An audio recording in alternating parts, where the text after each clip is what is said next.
apparently I love to use it, is I'm going to start with a 22 casing because it's really small. Give me something really perfectly round. And if you look at your reference pictures on the helmet, the screws are all different sizes. Or they're two different sizes. The first one's really small. Really small. I'm going to go ahead and take my 22 casing. I put it in my drill bit. If you have a Dremel, you can use Dremel attachments. But I'm going to just, kind of eyeball where it's going to go. And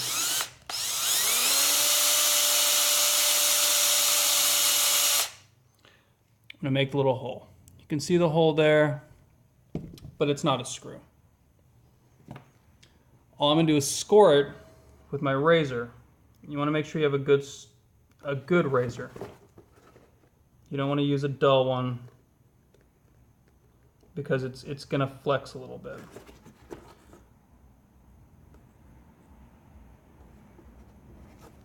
That's pretty much it. You got your screw.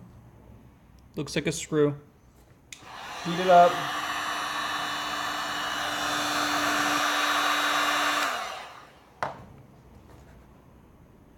Now you got a screw head. It's really nice detail. Adds a lot to it, even though the helmet itself, it's all just foam. I'm going to go ahead and do that with the 22 casing that I've got, and I'm going to use the 45 casing. You can use your Dremel attachment, but what this is going to do, it's going to give you it's really thick, so it's going to give you a really thick circle. I don't really want a really big circle, but if you do, you can go ahead and do that. The only problem is when you're using the Dremel attachment, the sanding attachment, to make your holes, it gives it, because it is pretty thick of a amount you're cutting out, it has a cartoonish look to it. I don't really want a cartoony look to this, so I'm just going to go ahead and use the really thin metal casing that I've got. Okay, so along with this screw here, I put in the screws, or the screw heads, everywhere else. So now it's basically done. If we made it perfectly, we could probably seal it and be done with it. But I do want to clean up some edges. I do want to give it a little sanding on some of the edges. And at this point,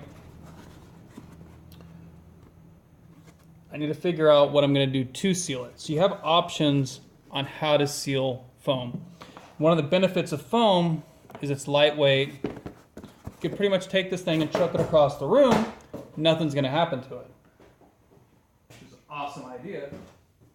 Because it's really lightweight, it gives so much. It's great. We use the stuff at home for Nerf battles and stuff like that because it's foam. It's basically like Nerf.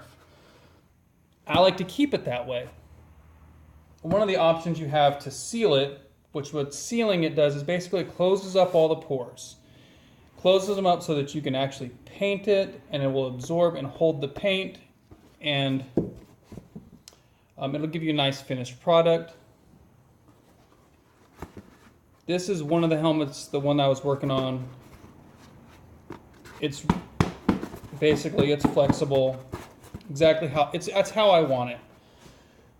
And one of the options for sealing it would be to use Plastidip. I'm going to grab a can of Plastidip so you can see what it looks like. So you can get Plastidip in a can, and it's not really that cheap. It's like $6 a can, $5 a can, but it's like a rattle can of paint. You have to shake it up really well. It has to be almost room temperature, or else the plastic doesn't really spray on as smooth as it should. This looks okay. This looks pretty good. It doesn't look great. If you look real closely, you can see little bubbles. That's the one bad thing about Plastidip. And you don't always see the bubbles until you get ready to, until you prime it. I've got a couple here, and some on the front. So this one's not really that bad. And normally if you're using like a matte finish paint, the bubbles they're not very noticeable. But because this is Ironman, I'm going to have to do kind of a metallic paint, and it's going to be a little glossier unless I wanted to do some sort of battle damage, which, to be honest, I was planning on, but I didn't want to do it to hide the bubbles, so I'm going to have to get rid of those bubbles. The only way you can really get rid of the bubbles with Plastidip is to put a few layers of Plastidip on. I usually do at least 2 layers. What that Plastidip does, it adds layers of material to your foam, which causes it to help hold its shape. So the more layers you have on, the less this stuff's going to move around. Because I want the face to come off of this thing, I Plastidipped a few layers on here, and I got bubbles. So now I primed it. Because I have a few layers of Plastidip on it and I'm going to primer it, I can sand most of these bubbles out with a really fine sandpaper. The bubbles will come out, and then what I'll do is primer it again. I don't really necessarily need to reseal it, even though I've taken a little bit off by removing the bubbles. But that's what I'm going to do with this one. This helmet, I'm going to try something a little different, and I'm going to shoot it with a house latex paint. The reason I'm going to use latex paint on this is the latex finish will give it a nice, smooth, even coated finish, and I can shoot it out of my compressor. It's not going to be a rattle can. I don't have to worry about the consistency of the product. I'll know that when I mix up my paint and spray it on, it's going to be a nice, smooth paint. The problem with that is I'm going to have to sand this and get this perfectly smooth. So I'm probably going to have to primer this before I spray it with the latex, just because the primer, once you spray it with the primer, you'll see all your flaws and imperfections. You'll know how to fix it. Another option you have, which I've done a couple times before, but I don't have any examples of it, is you can use regular white Elmer's glue. Add a 50% glue, 50% water, so it's pretty much a liquid substance, and you can paint it on the helmet. Because you use 50% water and 50% glue, it will soak into the foam. So you'll get glue penetrating farther into the foam than it normally would because the water thins it out, and you'll basically harden this. The problem with that is you have to use several coats. By several coats, I'm talking about 5 coats. You'll put it on, and if it doesn't come out very even, you can basically get your fingers wet a little bit and rub it. And what that does is it loosens up the glue a little bit and it smooths it out. I don't like using that because it's not water resistant. Once you put glue on here, like white Elmer's glue, water can penetrate it, and water can ruin your glue. Also, it's not flexible anymore.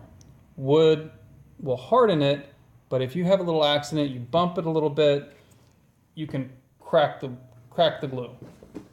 And that means you would have to probably repaint it and fix the glue marks that cracked. So the easiest way would be to use Plastidip. For this one,